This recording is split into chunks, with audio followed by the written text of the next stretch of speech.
Hello, all you crazy ass drywallers out in drywall land, and welcome to a militant episode of the Drywall Podcast. I'm your host, once again, Nick Harmon. With us today, we have Guy Purcella, aka that Kilted guy out of Grand Junction, Colorado.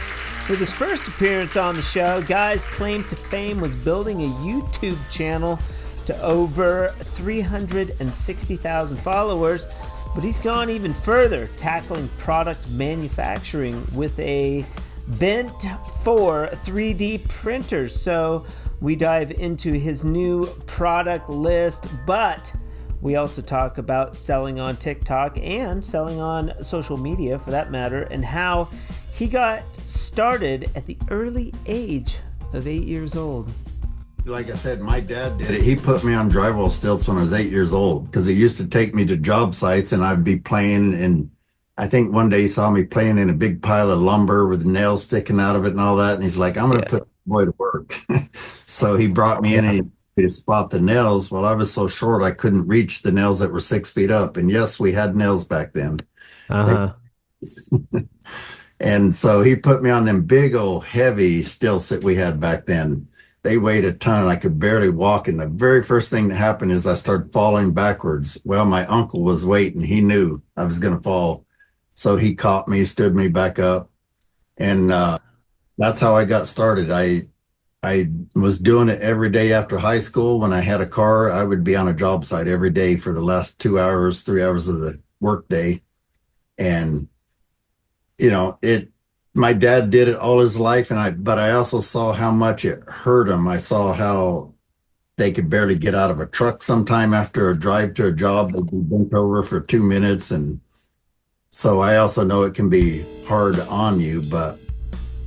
Recently, Guy has slowed a bit due to health issues, but he's on the comeback trail. Guy is one of the most impressive stories that I've heard on the show, and I think you'll be impressed too. Mud skip. I keep hearing all about this mud skip stuff from professionals who start using it and they can't stop. I admit, I too have been bitten by the mud skip bug and find myself adding the stuff to every batch of Fresco Harmony I mix. You may or may not know that I own Fresco Harmony and I've never really added anything to my mud because I'm always trying to watch my pennies. But Mud Skip has shifted my opinion on drywall mud additives, and I think it'll shift your opinion too. People ask the question a lot, well, what does it do? Well, I think it's a little different for everybody. I can only speak for myself. But for me, it adds body to the batch of Fresco Harmony that I mix, especially the base coat, especially when I'm going over heavy textures. I also like how it preserves the batch that I mix up. With Fresco Harmony or any specialty finish, you're going to always have more product than you need at the end of the job, which means batches sit around after you're done with the project. Mud Skip Conditioner helps preserve my investment. That saves me money. You can catch my episode with owner Sheila Cross on episode 120 and hear a ton of information there. It's a good show and it answers a lot of questions. You can also check out Mud Skip at www.mudskip.com today. But for now, we've got kind of a legend on the show for the first time. Let's give a warm Drywall Podcast welcome to Guy Purcella, that Kilted guy. Episode number 154 on the Drywall Podcast. Let's get into it. Guy Purcella. Can you hear me? Yeah. Yeah, I'm trying to use a lav mic like this that connects to this lav mic here. That sounds great on my end, man. But when I do that, it cuts you off. No, it sounds great now without it. Okay. All right. No, I'm a professional YouTuber. I'm used to. I know, man. And sometimes it's like too many bells and whistles, you know. We have guys on here that we just use the phone, like whatever. You know, this mic's a piece of shit. I don't normally record from 2 feet away though. When I'm doing my videos, I'm usually 10 feet away and then it will sound like shit. Yeah, I was having to, read my email to get the Zoom link and all that stuff, and it was all sideways. So yeah, Okay.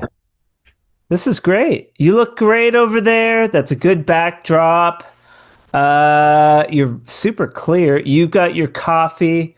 We've got that kilted guy, Greg Purcella. guy. Sorry, Guy Purcella. I can't read my own name. That kilted guy, and you'll find that no matter how much research I do, I'm still a numbskull, just like most drywallers. I just happen to run a drywall podcast, so bear that in mind for all of the mistakes that I make. I'm still an idiot, just like everybody else. Oh yeah. Plenty of mistakes. We're all in the trenches, man. We're all in the trenches. I am a drywaller, though, so we can talk drywall. I'm interested in your story. Have you gotten a chance to check out the Drywall Podcast at all? No, not yet. Strike one. I spend all my time working right now. Okay. And is I'm that is that mostly YouTube or is that actual jobs? No, I can't do the work anymore really. So right now what I've really been doing is I came out with this line of 3D printed products like this one, and they've been doing really well. So I've been Let's see that product. Let's see what you got like this one. I saw some type of obelisk. it's Roll fresh. What is it? What are we looking at here? so basically, you know how on a lot of times as drywallers we get asked to do a little bit of painting too. And even if that's your main job is drywall, every now and then you get asked to do some painting. And I did nothing but drywall repairs for 20 years. For the first 20, I did general new construction, the usual. Then I decided that was too hard on me. And I come from a family of drywallers. I have at least two, my dad and my uncle, we used to all work together at one time. Well, let me stop you. Let me stop you. We'll get to all that. I'm curious about this tool. So Well, sometimes us numbskull drywallers, we get wrapped into painting, which is even a lower echelon. so We sink down to the level of the painters. So having to do some painting, and a lot of times all I was doing was painting one wall or one ceiling, and I hated throwing away paint rollers. Okay. They're not that much. I mean, these days $5 or $6. I always bought a good quality like Purdy. Yeah, Still hated throwing them away, and I really hated cleaning them. And I me kept too. about how can I clean one faster and easier? So Okay. I came up with this product like this right here, where Okay. this Okay. goes into your drill and it goes into your paint roller, and then you Yep. spin it in a bucket of water. Right. I got into 3D printing about a year ago. I've always wanted to be an inventor. I've had all these ideas, like a lot of us. And Yeah. Yeah. 3D printing, you can test your idea for about 75 cents, not including the cost of the printer. So I started making some. Well, the first couple I made, I took it to a job site. I'm excited to clean my paint roller with it, and I spun it up and it broke right off the bat. And I realized, okay, this is not going to be as easy as it sounds. So I went through about 20 prototypes and all kinds of different materials, and I finally came up with a design that's strong enough. And it's partly because of this blue post right here Yes. material we have to glue into here, and we have to print this part standing up, and we print the blue part laying down, and with a special slicing, they call it, technique. And finally I figured out how to make it strong enough. We have very little breakage, and I'm a person who believes in standing behind my work. Well, I stand behind this. So if one breaks, I just send somebody a new one. Okay. That anybody need one twice. So Cool. basically, you put this in a bucket of water, you spin it back and forth like 10, 15 seconds, spin it off like in an empty bucket or outside or whatever. And then you do that 2, maybe 3 times tops. I mean, after the first time, it looks like it's clean, but it still needs a little. After 20 to 30 seconds, it's clean. I mean, it really works well. Love it. And if you're listening, this is it's a little apparatus that goes on your regular cordless drill that holds your roller, and so that you can spin your roller in a bucket of water. If we should give one away, we should give a couple away. Okay. All right. Maybe we'll post this on social media, and if somebody's listening and you happen to paint, you don't have to tell anybody that you paint, but if you do paint on the side and you want to clean your roller, reuse your roller, this is the tool for you. Do you have a name for this thing? It's called the Spin Clean. Spin Clean. It's going to be on Amazon soon. I was working on that last night. It's on a website, Tool Fuse, which is tool and then FUZE.com. I love your entrepreneurial spirit already, Guy. This is going to be a good show. Just to back up, Guy Purcella where are you from? Grand Junction, Colorado. That's right. GJ, as they say sometimes. And you have an Out West drywall supply right there where you could walk in and grab Fresco Harmony products, dude. If you're ever inclined, and we'll get to the Fresco Harmony segment of the podcast later. It was Greg Strebe that reached out. He sent me an email with you attached, and he was like, dude, you got to get on the Drywall Podcast and talk to this guy. And that's how you and I met. However, I have seen the Kilted guy on YouTube. And stop me if I'm wrong. Is there a image of you? This might be a different person standing on stilts in the water. Is that different? That's a different guy. That's a different guy. Yeah. That is that's a drywall doctor. Yeah, Ray. That's Ray. Okay, he's been on the show. Yeah, he's an old school drywaller like me. I'm 64 years old now. Okay, if you want to dive into the Drywall Podcast, because you're gonna love it, I think. Even if you're not a podcaster, I'm silly and we talk about drywall. But his episode, The Drywall Doctor, is actually pretty good. If you get a chance, because I would put you guys sort of in a similar category because he's really popular on YouTube as well. I looked at Guy's YouTube page. 346,000 subscribers. That's really impressive. Congratulations on that. And we wrangled you, and now you are here on the Drywall Podcast, and we're happy to have you. Well, thanks. There's the introduction. This is my first podcast. this is your first. See, you should be on more podcasts, especially since you're selling all this cool stuff. I want to get into that. And you also have courses for drywall, which I'm interested in, and you're wearing a shirt, the Drywall Academy with drywall courses. So you've got a lot going on post drywall. We'll talk about your how you got into the trade and all of that good stuff as well. I want to continue on a little bit with these 3D tool inventions that you're making. How many products do you have currently with your 3D printing? Oh, 7 or 8 is about all, because crazy. The Spin Clean's the first one. So not to get too deep into this right now, but we moved into a new building a year ago. Okay.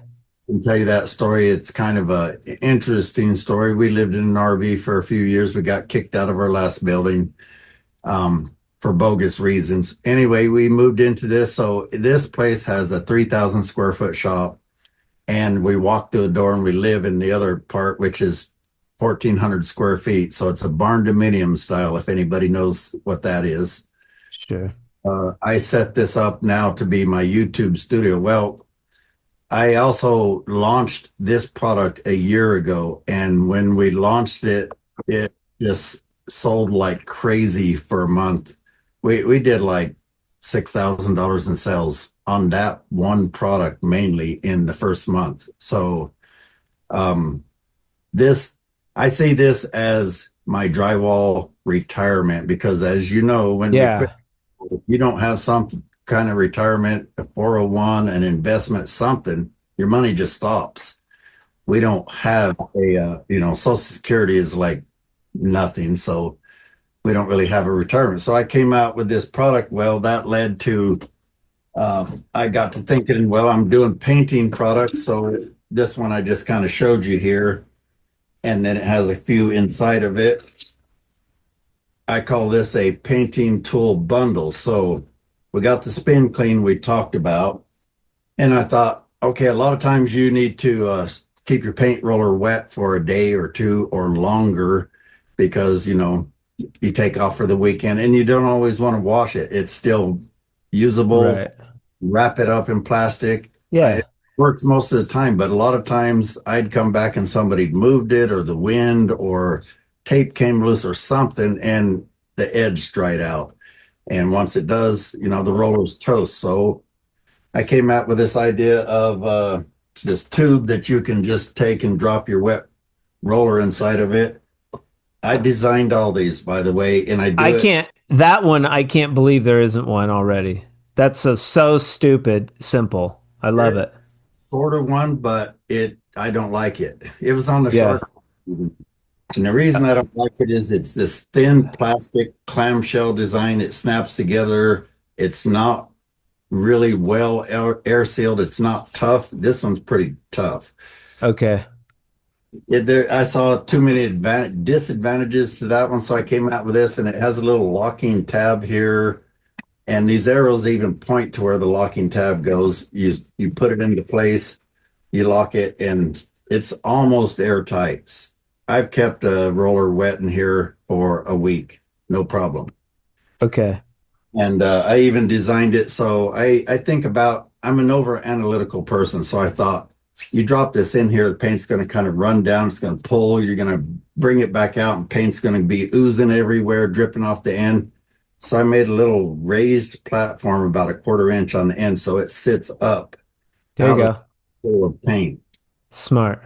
So that was that one. And then I thought, okay, what else kind of goes along with this whole concept? So this one's fairly simple, but I came up with this I just reworked this. It's totally different. Nobody's seen this yet for sale. It's brand new, but Oh, I I had to like it. go on here and you could put it over the top of your paint roller and just give it a little tap and it knocks the paint roller off. Oh, nice. I like that. I do the old side of the garbage can. And it works, but if you want to do it a simple way, and I mean I sell that part really cheap. It's I something like love it. 6 or 7. I forget. They change So all. you've got a little kit. These particular ideas are comprised into a kit. Now, do you have a name for the kit? I just call it the painting tools bundle, and it saves you over buying all of them separately. And these all fit together. For those that can't see it, there's this tube that's about I don't know, it's about 50% bigger than the diameter of the paint roller, a little bit taller, and all these 4 things I'm describing fit inside of here. So And also you can check out this episode of the Drywall Podcast on YouTube, but also you could probably see this tool in action on that Kilted Guys YouTube page. If you're not following this dude, 346,000 followers. And that is amazing because you can take these inventions and you can you've got an existing built-in platform where you can showcase this stuff. Now, would you say initially when you post something on YouTube, that's where the bulk of your sales come from? lately it's been TikTok, and I wasn't TikTok. on TikTok until about 2 months ago. Since I launched on TikTok, we've sold 470 of the spin cleans alone. In the beginning, I couldn't keep up with the sales, so I went from having 6 printers to 10. I've added 4 more printers. Shut up. And you just started TikTok like 2 months ago? So you set up a TikTok shop where people can buy these tools. And is it that kilted guy on TikTok? On there, I do it as I think it's handy DIY tips for you. Um, because I'm focusing more on just these products and a few other things, not so much the drywall side of it like I was. Right. TikTok Smart. is more people are there for the short, really short videos that entertain and make people go, what the heck? And this product kind of does that. I did Okay. put out a video on YouTube, a shorts video demonstrating this, and it was getting 100,000 views a day. And a day. That's Yeah. Yeah. Oh, I get it. I get it, guy. because I shot a video of it in a plastic chamber from the end with a GoPro, and I did it in slow motion. And this spins all that off in like half a second. It happens so fast Cool. you can't see it. So I did it in slow mo, and you see this like wall of water, dirty paint water just flying up. Smart. Fascinating. People like to watch it over and over and over. My wife does. Everybody I've showed it to is like, that is cool, dude. So that's why that video got so many views. Well, that drives sales. Hell yeah. That's smart. Handy DIY tips for you on TikTok. And then was that difficult setting up your TikTok shop? Because I've heard that, like, if you're not doing a TikTok shop, which I'm not with my product, like an idiot, so, you know, you should, because it's such a great platform to move products on. This is what I've been hearing lately a lot of. It is. That's what I heard. Here's how I heard about it. I got into 3D printing by going to this thing called a maker space, which they have in a lot of areas, and Yeah, we have one. Yeah. cool tools and that. Well, I gravitated right to the 3D printers. I was like, because I had one drywall invention idea I haven't released yet. I got a bunch more I haven't even released because I haven't had time. And Okay.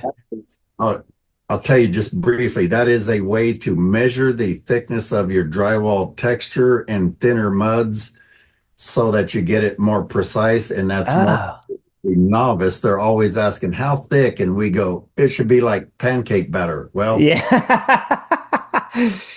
pancakes.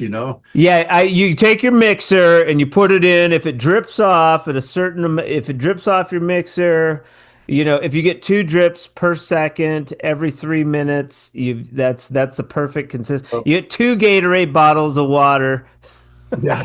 Yeah, and it's all different. So I thought we need some way to make a consistent measuring. So anyway, I went and 3D printed it, fell in love with them. After a while, I realized the maker space lets everybody go in and tweak those machines. And every time I'd go in, I'd have to fix them or retweak them. Right. My own.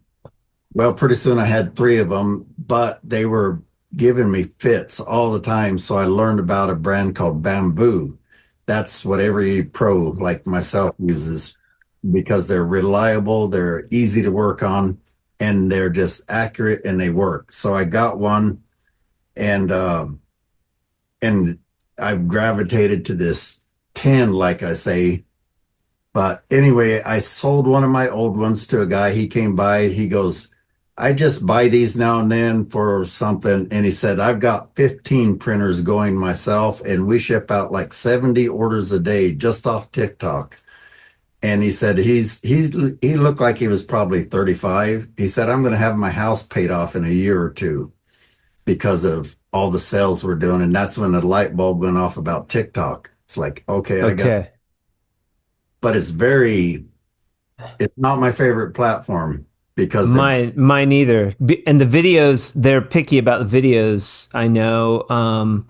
But I think if you figure out the algorithms, which isn't a big deal, just the way you make videos and people, and I want to stress too that like every platform is different. If you're putting up a video and throwing it onto Instagram, Facebook, YouTube, TikTok, that is not the way to do it. Each platform is has a different format, I think, that you should gear towards for the platform.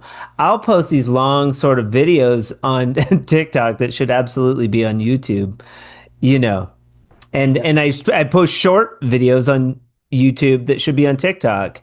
I think it's okay to mix it up and test the algorithms, but just for our listeners, there is special postings that you should do that cater to the platform that you're on. There, it's not across the board.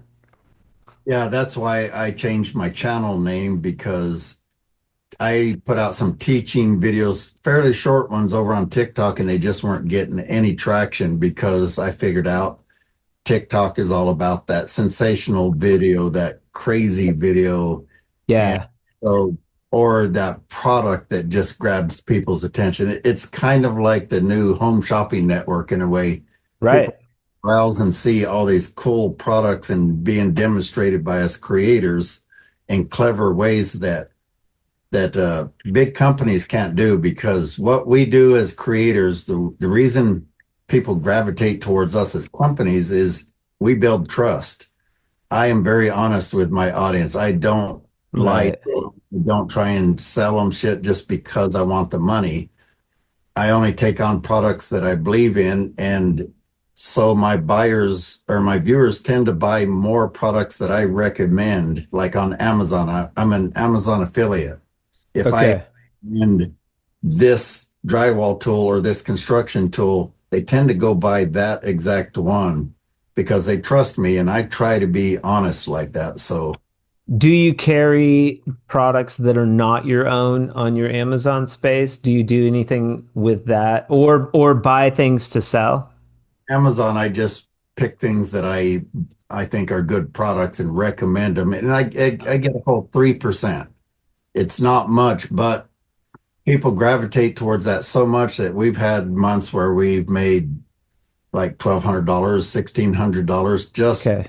3%. If you do that math, that's a lot of sales. But when you're in Crazy. drywall, especially, you don't know what to buy, so you want somebody you trust to tell you what to buy. And I try and tell them the affordable but quality items, and that usually ends up being, something like DeWalt or something. Okay, okay, wait a second. I like where this is going because we do talk about products on the Drywall podcast sometimes, specifically drywall products. What products are you pumping right now? Because if you're a drywaller, you know as well as I do, like people, you're going to say DeWalt and people are going to be like, those DeWalt tools suck. I use, oh, Makita. Okay, there you go. Whatever works, and I believe I'm one who's not a brand loyalist. I drive a Ford now. I also have a 54 Chevy truck, and I have a 27 Model T Ford with a Dodge engine in it. If it works and it's good quality, I use it. I don't Love it. do Chevy's the only way. I drove Chevys most of my life. But about 4 years ago, I bought a 2019 F-150 with the EcoBoost. I love that truck. Best truck Okay. home. So I same with drywall tools. Don't stick to just being a loyalist to a brand. Now, when it comes to power tools, you kind of should, because you're going to be invested in their batteries. That's what you're invested in. Right. It's a quality tool. You don't want to have 8 Makita batteries and 8 DeWalt batteries and 8 Ryobi and all that stuff. But when I do recommend tools, I will often tell people, if you're really on a budget, maybe go with Rigid or something. Maybe Ryobi. I am not real fond of Ryobi, but if you're really on a budget like a homeowner, Right.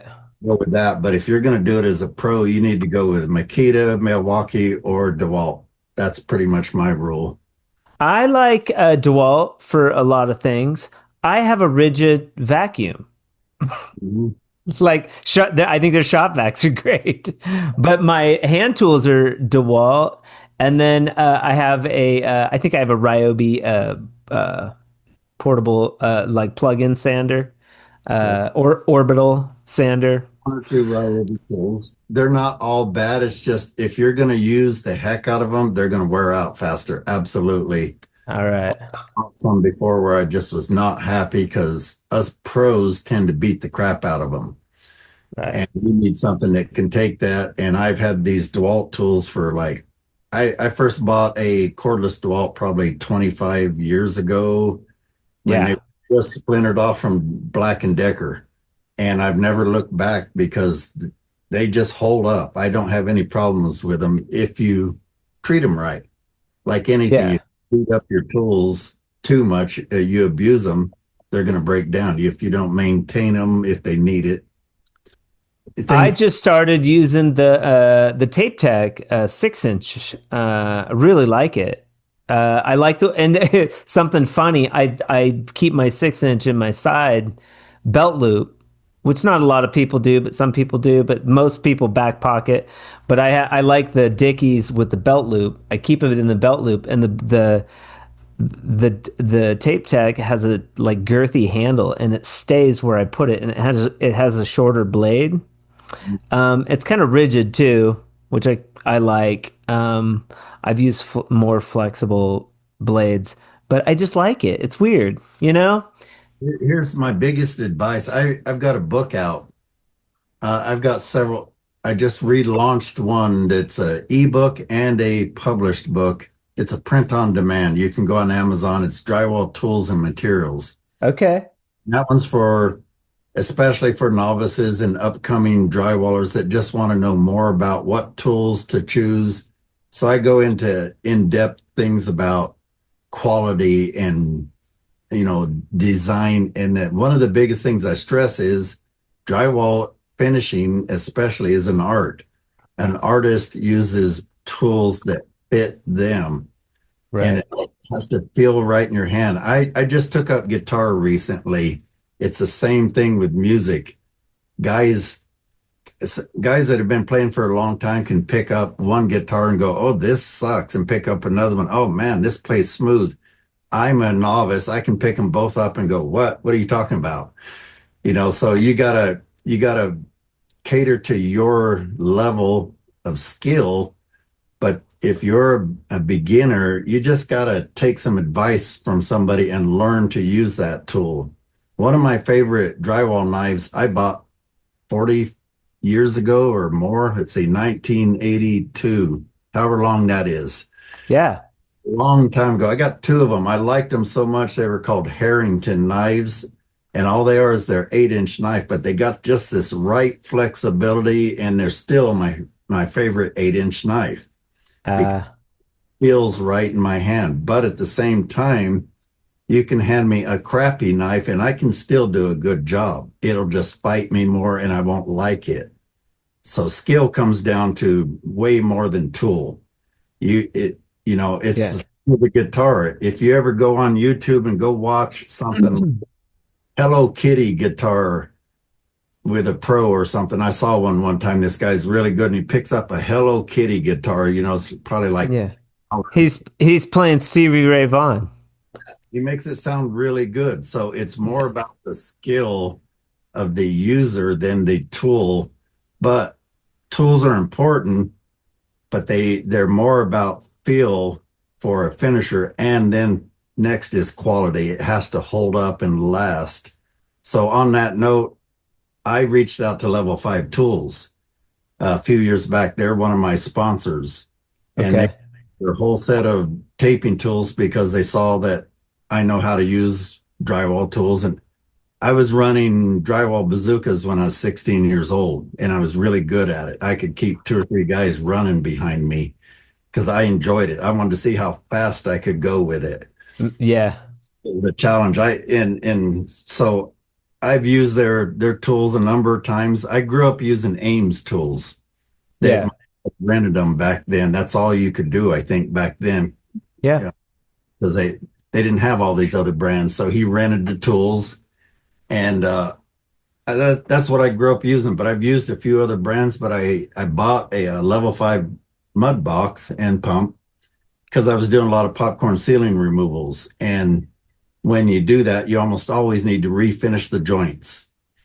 It's wise 90% of the time. So I bought a mud box for that, and it was great. I liked it. So I reached out to them, and I've had no problem with their tools. Sometimes I think it's about, do you really know how to use that tool? A lot of guys complain about tools and mud and all that. And a lot of times you're just being either overly picky or you don't know how to really use it right, because sometimes you have to know how to work it, I guess. It kind of goes like to drywall mud. You'll hear a lot of arguments. Oh, this mud sucks. I would never use that either. Or this is the only one. Yeah. I can use any of them. Honestly, I just Yeah. open. Sure, there's some that don't feel as good, but I can't really tell that much difference between them because my skill is high enough. I just know how to make them work, I guess. Yeah, people give me shit about about using USG plus three. But that wasn't even the reason that I started using it, though. It was because it was more available. There's more of it, so that making a color line based on a mud that's more readily available seemed smarter. It did not have to do with the performance of the mud, though. And there's muds that I've used that I don't like as much, and there's muds that I've used that I like better. But to your point, yeah, it's about that final finish at the end of the day. I have heard that level five to that like they fell off and that they're getting better now. But I think they might have. I've only had them as a sponsor for about, I don't know, 2 or 3 years. okay, I've only used them a couple of times because of my health. I've had to get out of drywall doing it as a living because, we can talk about that if you want, but I've had a bunch of health issues that just made it to where I could only work 2 to 4 hours a day and only 2 to 3 days a week. And I don't like doing that to customers. If it's a 1 day job or a 2 day job or a 3 day job, I want to do it in 3 days, not six, because my health sucks. I've had times where I've shown up to the job and had to turn around and go home. I'm like, I just can't do it, man. And I'm not normally that type. I'm normally the one that can outwork anybody. sure. I'll tell How you, old? How old are you? I'm 64 now. Okay, 64. Yeah, no shame, no shame. And you're having some health complications. We don't have to talk about it. Most drywallers, if you're in the drywall trade for any substantial period of time, you know how to work. It's not for the faint of heart. Yeah, I'm like I said, my dad did it. He put me on drywall stilts when I was 8 years old because he used to take me to job sites and I'd be playing. And I think one day he saw me playing in a big pile of lumber with nails sticking out of it and all that. And he's like, I'm going to Yeah, put the boy to work. So he brought me in yeah. and he to spot the nails. Well, I was so short, I couldn't reach the nails that were 6 feet up. And yes, we had nails back then. They Uh-huh. And so he put me on them big old heavy stilts that we had back then. They weighed a ton. I could barely walk. And the very first thing that happened is I started falling backwards. Well, my uncle was waiting. He knew I was going to fall. So he caught me, stood me back up. And that's how I got started. I was doing it every day after high school. When I had a car, I would be on a job site every day for the last 2 hours, 3 hours of the workday. And my dad did it all his life, but I also saw how much it hurt him. I saw how they could barely get out of a truck sometime after a drive to a job. They'd be bent over for 2 minutes. And so I also know it can be hard on you, but It is hard. It is hard on you. It's tremendously hard running the box all day, running the bazooka all day, just coating corner bead all day. You go to sleep, you get the carpal tunnel. Like it's hard work, man. I love when people come into a job site and see you running like the box and that, and they go, wow, you do it the easy way. I'm like, no, I do nothing about this. You come push this. Yeah, no shit. No shit. Cool. The great episode so far. So you start, I mean, you're second generation, you started pretty young. Was that in Grand Junction? Glenwood Springs, Colorado, Oh, okay. All just right. down the road. My dad used to run about a crew of about 50 people. He did a lot of the condos in Vail back when the ski areas were booming. We lived in Eagle, Colorado. Yep. We have locations. Fresco Harmony is in out west in Eagle and Glenwood Springs, and that Glenwood Springs location does the best because I've got designers calling me from Aspen, and so they're putting in these dudes that have been doing plaster in those areas for years. Like they're salty, and that's hard on your body as well. So they're finding the Fresco Harmony, and they're like, "Oh, this is great." Oh, Like we charge the same amount and just use freaking joint compound. I was thinking about your concept back then. I didn't know that existed. I left that area in 2004. Okay. I was there from 91 to 2004, but for 4 years of that, I was part owner and I ran a pawn shop up in that area. Oh, funny. The rest of the time I was doing drywall. And that's when I started my own drywall repair business called Mr. Patch Drywall. And I Okay.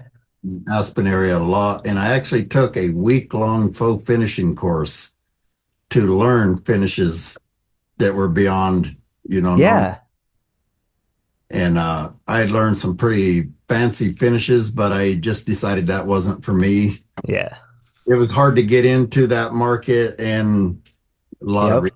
just, but I, The plaster though, I'm surprised you didn't dabble into plaster, but they probably have a couple companies in those areas that just crush it with plaster that are the go-to companies. I have no clue how to do that. So that's the one Yeah. area I don't know. I've done about every phase of construction, but not plaster. Yeah, it's a bitch. Spoiler alert, it's a bitch. This Fresco Harmony hopefully creates that plaster look just with mud. It's a lot easier. We're using acrylic. We're not burnishing like all of that. Good idea, because one day I'm using a knife that was blue steel and it had rusted, a 6 inch. And, they're almost always blue steel. Well, when I started mixing up my mud in a pan, the rust got into the mud and it made that swirly, rusty look. And I thought, that looks cool. How Yeah. to capture that? And that's kind of what your product does, ain't it? Kind of puts a color into the mud and turns it into kind of a plaster-like effect. Yeah, you'd think that I'm like just dumping color in. Oh, that guy. I did an interview with a retailer just recently, and I had approached these guys in Albuquerque like 8 years ago, and the girl finally like circled all the way back and got in touch with me. They're with a company called Supply NMP, but they supply plaster drywall, and I think they work for independent supply yards. And she had heard of me all this time about it. She thought it was a good idea. She asked her dad, and he was like, "Oh, he's just dumping color into mud," and they left it at that. There's more to it. It's more of a formula for, because people are like, "Oh, I'll just use half a bottle." And it's like, no, no, no. You got to use one box of mud, one color pack, because your color formula has to be the same from batch to batch. That's the important aspect of what I've done. And then not only that, I have a color chart so that now that plaster company in Colorado, they can take that color chart to their designer and be like, "Hey, we can get any one of these colors." And they know you just keep it simple and do one color pack per box, and you're going to get, and the beauty of ready mix joint compound is that it colors like paint instead of using a powder like plaster. A box of joint compound colors perfectly because it's measured. um, I didn't know that starting out, because I actually developed this in Crested Butte, Colorado, neighbors of Aspen as the crow flies. Um, because we did a plaster project. And so, yeah, I started out dumping color into mud, but it quickly evolved into, and then you have to seal it because mud's porous. It's not as strong. So we also have an acrylic sealer. But the beauty of mud is the girth. So we can go over, because I'm doing two full coats, you can go over existing level 3 drywall, no sand, and you can also go over existing texture painted surface because it's just joint compound. Like, who cares? You don't have to prep the wall. Right. Yeah, and that's the key for something like what you're doing is consistency. You have to have some way to send your product to somebody 5 states away and they can get a really close color Yeah. and look to what you gave them in a sample. Yeah. You wouldn't think it, but even whites, I've got like 80 whites that I've matched. We have over 450 formulated colors for a box of mud. People think that white is simple. It's, oh, white. I got white walls. Can't you just go get white paint? No. Yeah. White is very diverse color.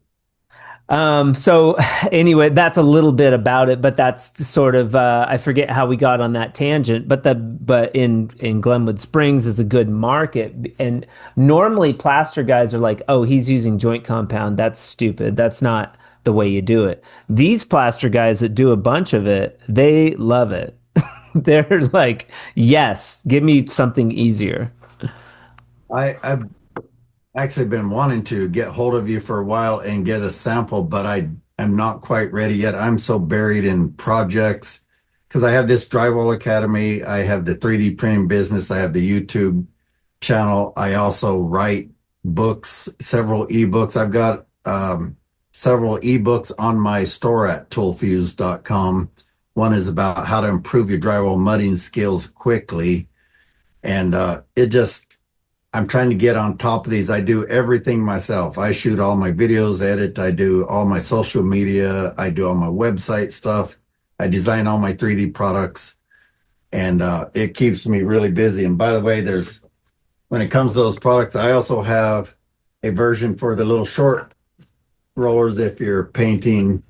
And I have another version for the skinny.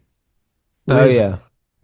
That's what keeps me busy though. That Yeah. and just moving into this shop, this 3,000 square foot shop has been a lot of work to try and get it all set up the way I want. So I want to pause you too for 1 second. One thing that's occurring to me: if you're out there and you're approaching 60, you're in the drywall industry. Look at what Guy has done with not only social media, but you have given yourself permission to go in these new directions due to health issues, the disability to continue on in this hard. We make money doing something that is extremely difficult, and that isn't going to last. You had the wherewithal to explore new possibilities and new possibilities in the genre that you're in. That is inspiring to me, and hopefully it's inspiring to our listeners to give hope to, like, man, if there's something other, maybe you want to be a painter, like you wanted to be an acrylic or oil painter, or you want to draw, or you want to do something cool. There are avenues where you can explore your talents in nowadays that we didn't have access to. You didn't, I didn't. I grew up with a rotary phone that people are doing now, much like, and especially Guy, but much like this drywall course. And I would like to hear a little bit about that because it does pertain to drywall, and it's one of these prongs that you're involved in right now. I see it as an offshoot of YouTube. To me, YouTube, a lot of you know this, it's a gold mine of information. It's also a gold mine of misinformation and bad information. That's what got me into YouTube. I was sitting and watching some drywall videos one day, and they were some pretty either lousy lighting, lousy sound, or bad techniques or something. And I kept watching these and going, I looked at my wife and went, oh my gosh, I could do better than that. And then it hit me. Well, why don't you? So I started exploring it and I realized, okay, I'm at that time, that was 10 years ago. I started in December of 2015 and I knew my health was starting to, you know, suffer a little bit. And I saw that I couldn't do this forever. So I thought I could pass my knowledge on to somebody. My dad couldn't do that. He could pass it on to me and maybe a few others. I can pass it on to thousands of people and we can help people learn from our mistakes. Really, that's how you learn in most anything, especially drywall. You screw Well, up and then that's fine and dandy, guy, but I feel the same way about color joint compound, but I only have 400 followers. You have 364,000 followers. What did you do differently? okay, that's what I am good at. I looked at it and went, okay, if I'm going to do it, how am I going to do it better? If you're going to start any business, even if it's a drywaller, a finisher, a hanger, a repair guy, you have to start out with the question of how can I do it better than the other guys? If you can't, you're going to fall in that crowd and just be part of that crowd. So on YouTube, you have to find ways to do it better. So I looked at doing better lighting, better sound, better demonstrations. And I thought, okay, how can I set myself apart from them? And that way was to go more in depth. So a lot of guys do some pretty good videos out there about how to do this and that on drywall, but they don't always explain the details like what mud you use or what angle you hold your knife, how Yeah. the knife against the wall, how do you lean that knife over as you go down. So I started putting out videos where I maybe sometime had a side view or a top view so you could see it happening, not just me tell you. I remember I was an apprentice in the union and I was running corner bead. And I remember there was a dude, Carlos, that was our foreman. And one time he was watching me run metal, and I was just running it, gouging it out, humping it out. Like I didn't know, nobody ever taught me.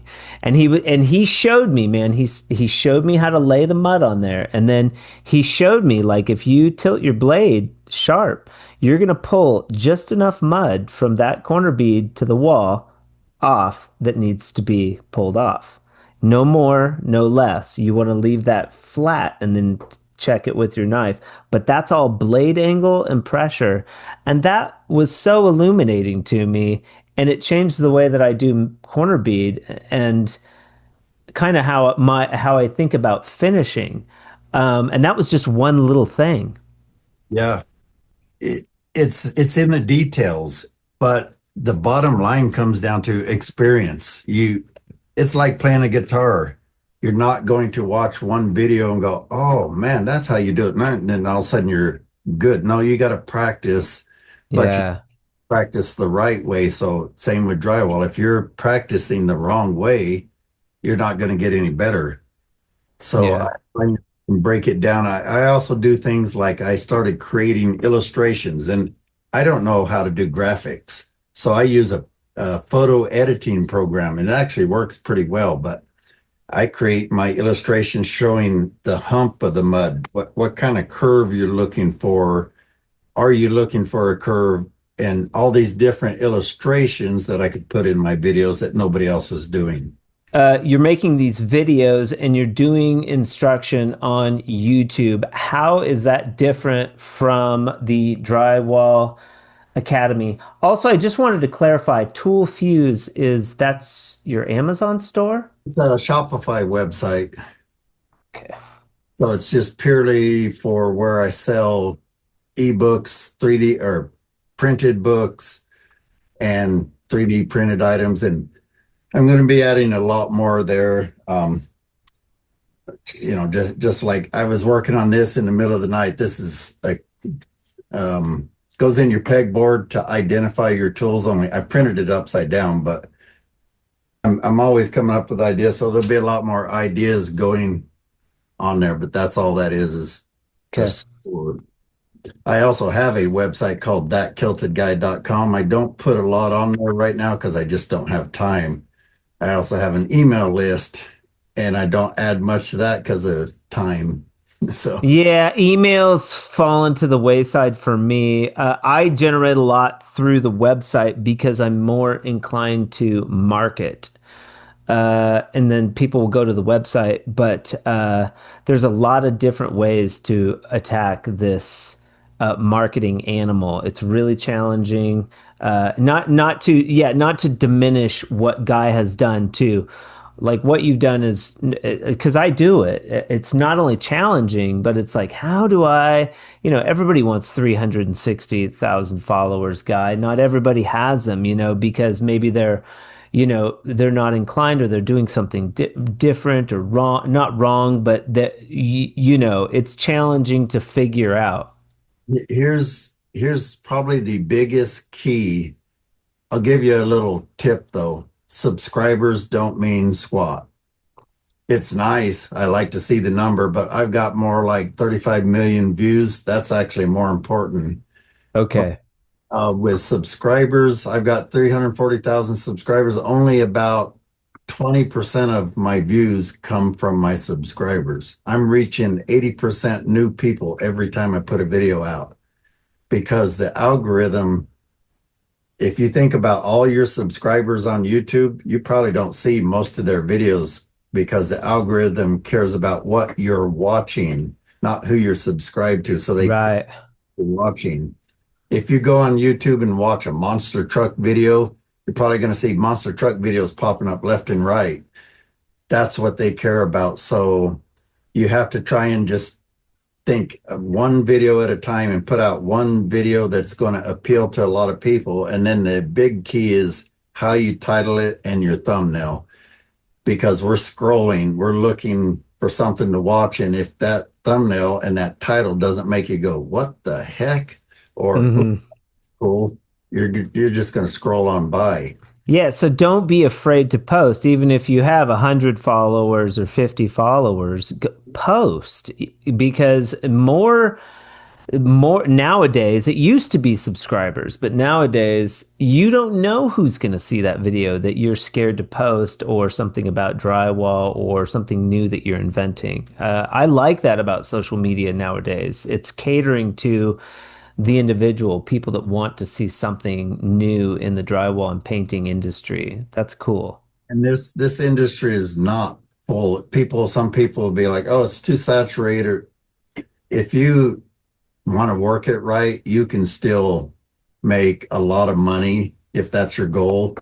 And it's an admirable goal to me because I'm making pretty decent money by helping people. I feel good about that. I'm helping them, fix something or get better. I've had guys and gals tell me they've started their drywall career over here in Colorado Springs, even by watching my video.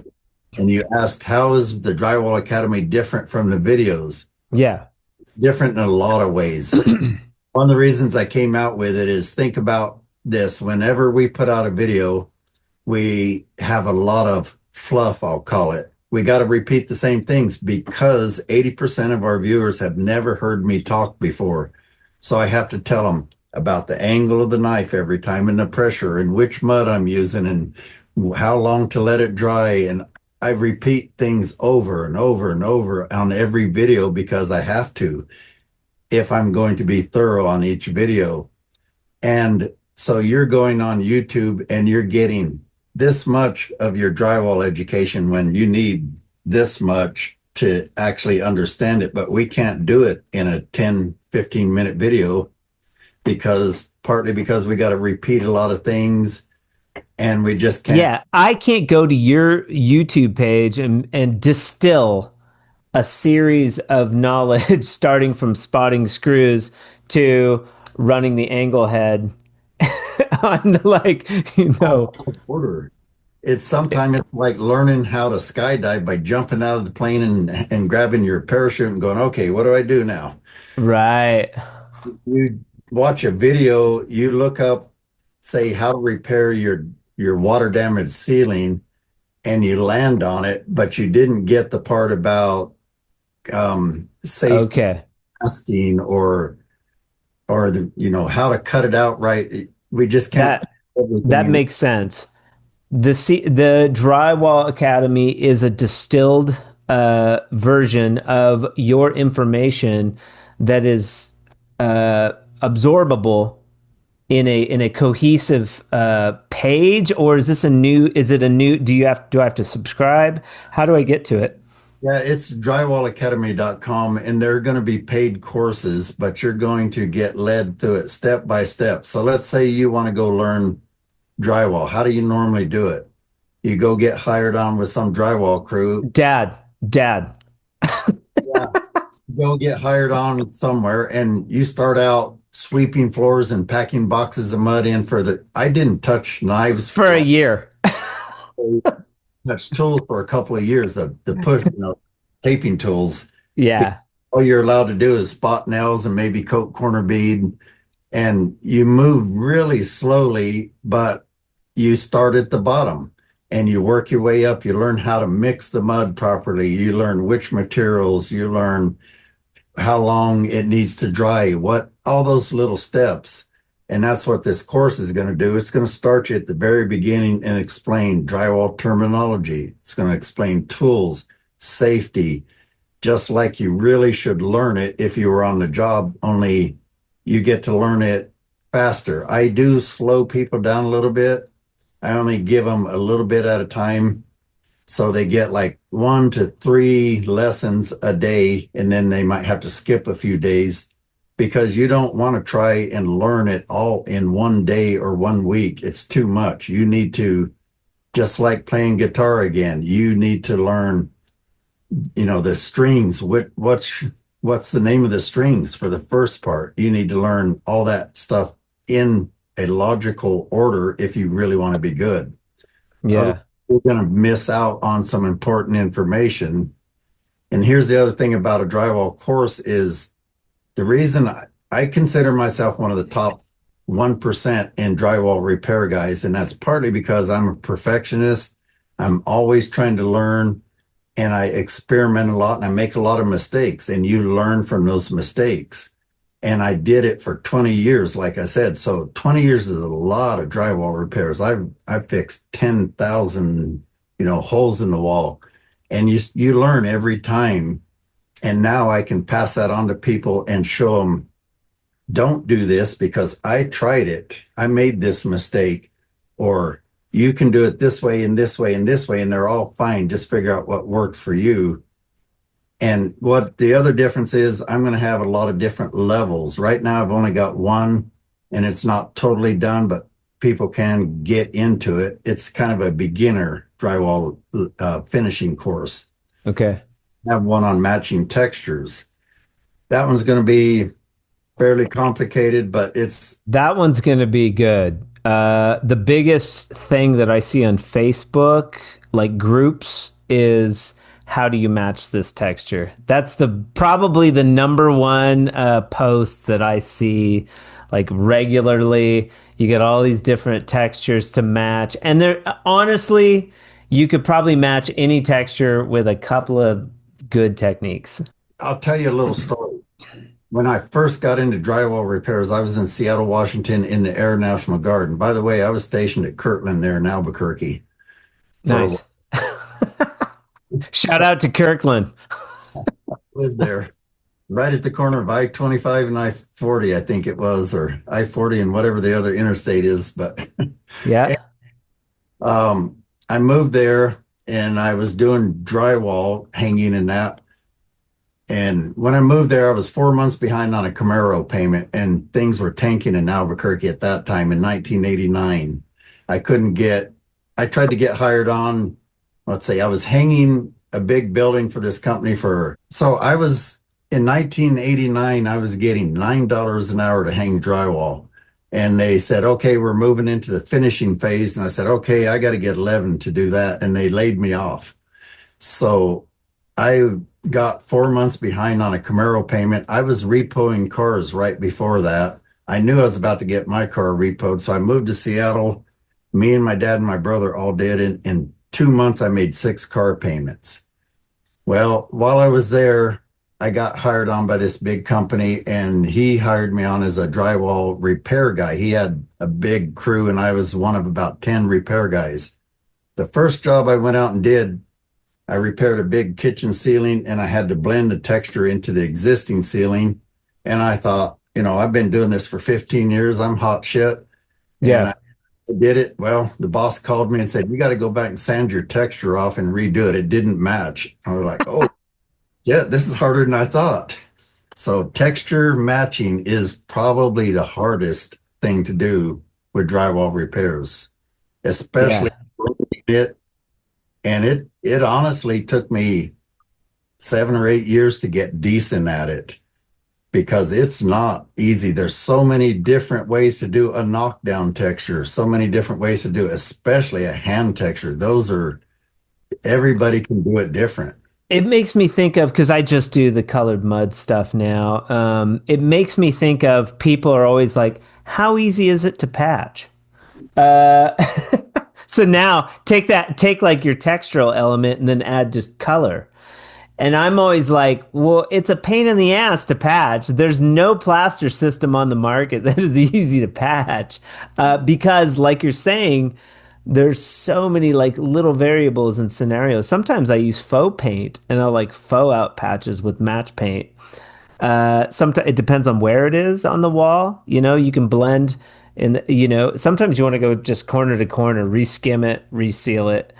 And it's similar with regular drywall patching as well because you have paint involved.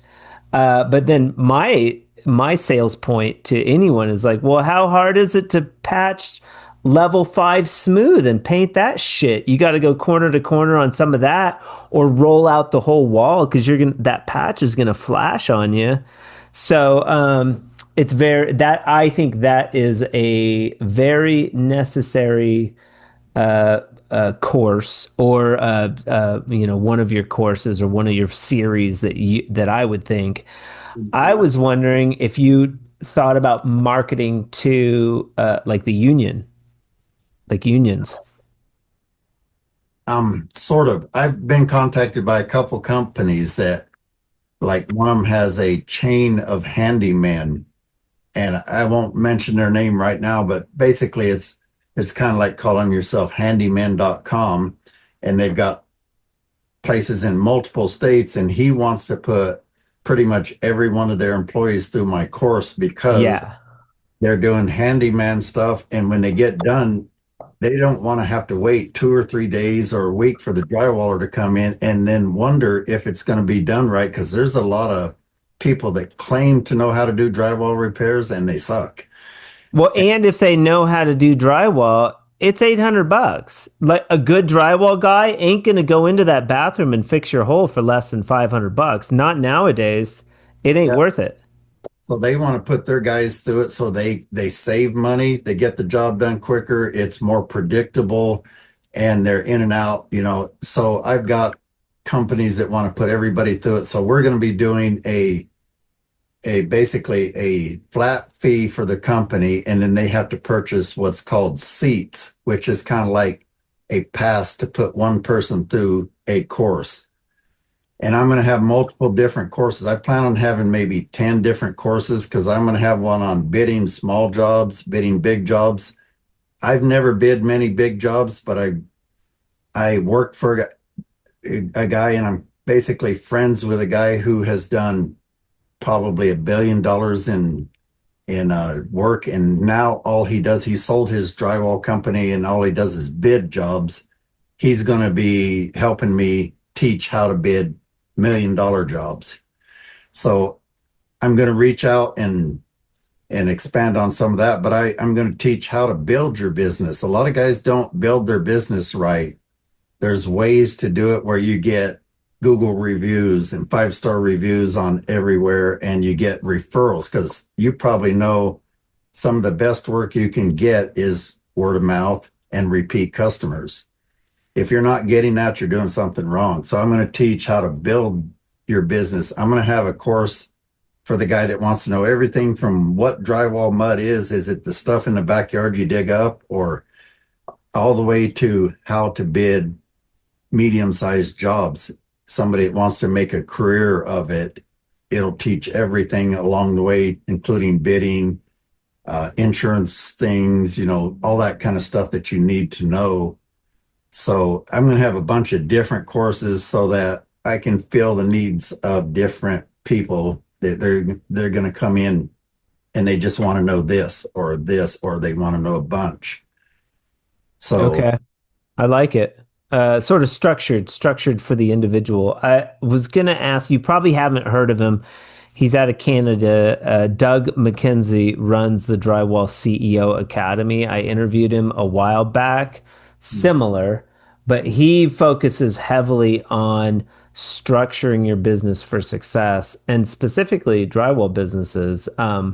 And he has a course and all of that stuff. I should hook you guys up and you should at least talk, because I don't know that he gets into the nuts and bolts. These are for drywall professionals that are maybe branching out on their own but have no clue how to run a business, like that sort of person. That's a different person than somebody learning how to patch as a handyman. Totally different. like one of the things I was doing that a lot of people don't do, you're going to try and branch out on your own and start a drywall repair business or finishing, whatever, is asking for referrals.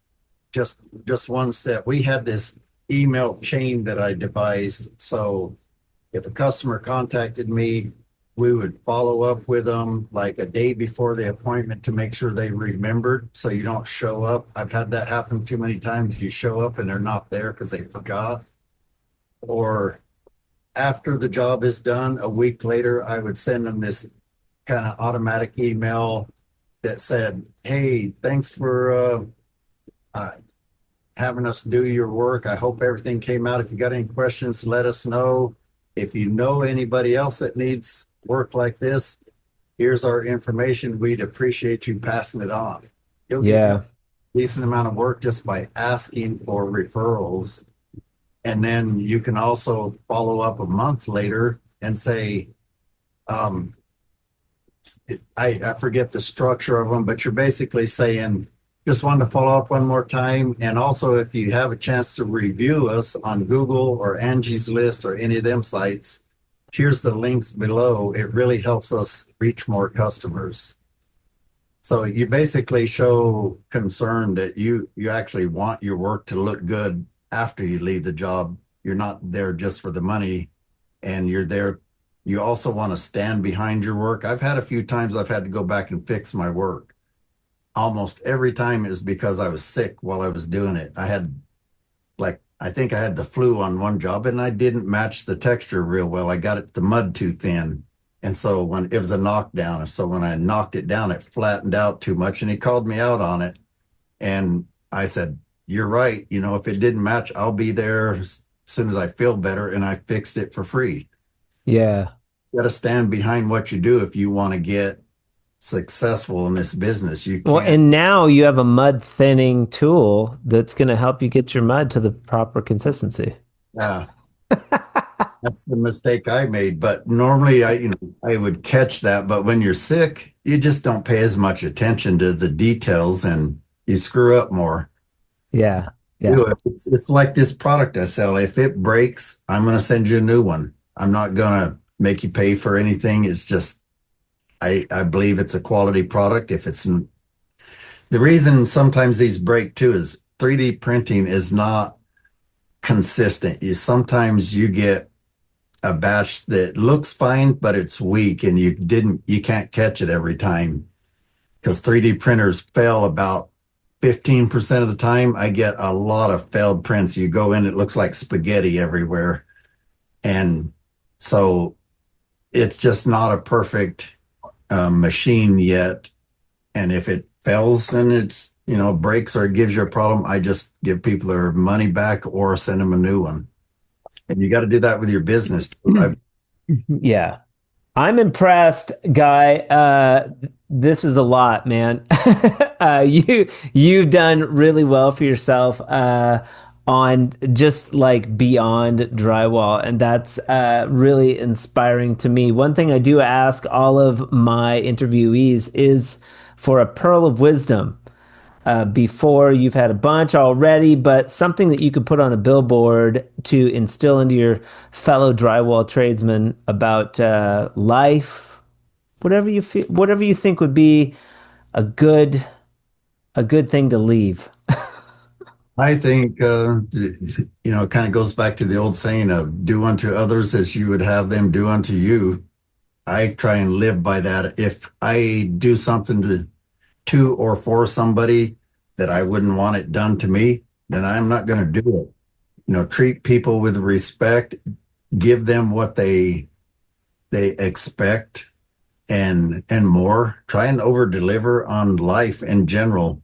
When you like get a chance to help somebody out, help them out. You know, don't worry about the cost always, even on a job. You just got to do the right thing. Basically, to me, that's my kind of my view of life is treat people right. If you do that, you get more jobs, you make more money, you live happier, you have less stress.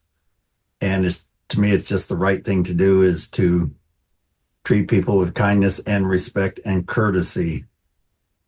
And just like on that note, so many contractors, I hear this all the time, will overpromise and underdeliver. So they'll say, I'll be there next Thursday to bid your job or to do your job. And then they just don't show up. That's rude, man. If that's something happens, call your customer, let them know, text them. Hey, I couldn't make it today. This happened, or I'm going to be running 20 minutes late. That's respect and courtesy. And people appreciate that. I've gotten a lot of work just from treating people right. I had a pawn shop for 4 years. Like I said, I used to have people coming past 3 or 4 other pawn shops to do business with me because I treated them right. I didn't treat them like dirtbags because they needed a loan, and I gave them a fair price and Right, stuff like that. The only right, reason that business didn't do well is we needed about $100,000 to run it, and we started with 30,000. right. We ran out of money on loaning. I was turning down 70% of the customers coming in, but I literally had people coming from 20 miles away to come get a loan from me because I treated them with courtesy and respect. Well, and also you tried it. So another thing that separates maybe a successful entrepreneur from a non-success is that you've just like you've tried a ton of things that we've highlighted in just this episode, and there's probably a ton more that we haven't even talked about, and not all of them are home runs, man. Sometimes you are going to fail if you're throwing it out there and if you're doing something new and stretching yourself. Yeah, I appreciate you coming on the Drywall podcast today. Check out Guy Purcella, that Kilted guy, on his YouTube page if you're not following him yet. We've got Tool Fuzz on Shopify. He's got the handy DIY tips for you on TikTok. What else you got? The ebook. Where can they get the ebook? Drywall Tools and Materials. That that's on Amazon. That's on, you've got the Amazon stuff also. So there's a ton, just a ton of things out there that you are up to, and you took the time to come on the Drywall podcast today. So thanks for that. Well, thanks for initiating me to it. Like I said, this is my first one, so Any last words that you have for the fans? I don't know. Just remember, never give up. Sometimes I've had with all these health issues, it has crossed my mind that God, can I take much more of this? But then I remember I was in the military. I I bring out my soldier attitude, if you will, and it's like you can't give up. Just life is going to hand us some crap sometimes, and you just got to push through it, whether it's your job or your health or whatever, finances. Just keep going. A lot of my fans have kept me going by telling me that same basic thing. I've helped them a lot. and they tell me don't give up. So that'd be my word of advice is life is not easy and it gets harder as you get older. Yeah, for sure. Well, I appreciate it, Guy. You have a fantastic rest of your day, and we'll be in touch. I'll let you know when this drops, and yeah, we'll talk soon, man. All right, sounds good. All right, bye. Huge shout out to Guy for being with us on the Drywall Podcast today, episode 154. How in the world did that happen? Be sure to go check out Guy over on YouTube, Insta, Facebook, TikTok. Check out those products. They are pretty cool. Today's episode of the Drywall Podcast and all of the episodes in the month of November are brought to you by Mudskip. As I've stated, they've been huge supporters of Fresco Harmony and the Drywall Podcast and have helped me ever since I interviewed a person named Sheila Cross way back on episode 120, and it's a very good episode, and you should check it out if you are inclined. I am doubly excited because Mudskip is a product that I happen to use. I used it on the last job quite a bit. I was neck deep in this atrocious texture, and a little scoop of their level 5 smooth product gave my batch of Fresco Harmony the girth it needed to tackle the thickest of substrates. No joke, it was atrocious texture and now it's gone. I swear, I'm addicted to this stuff now, and I have to have it in every batch of Fresco Harmony that I mix. But don't take my word for it. There are some amazing industry leaders who use Mudskip every day and are touting their accolades. Find out more at www.mudskip.com. Have a hankering to come on the Drywall Podcast. I would love to hear from you, and our listeners would love to hear your story as well. You can reach out to me directly at info@frescoharmony.com. You have a lot of choices to listen to during your workday or in the car. Today you chose the Drywall Podcast, and I am grateful to you for that. Join us every Friday for new and exciting episodes on the Drywall Podcast. I hope you all have a fantastic week or weekend, whatever you're going into. And remember, keep drywalling.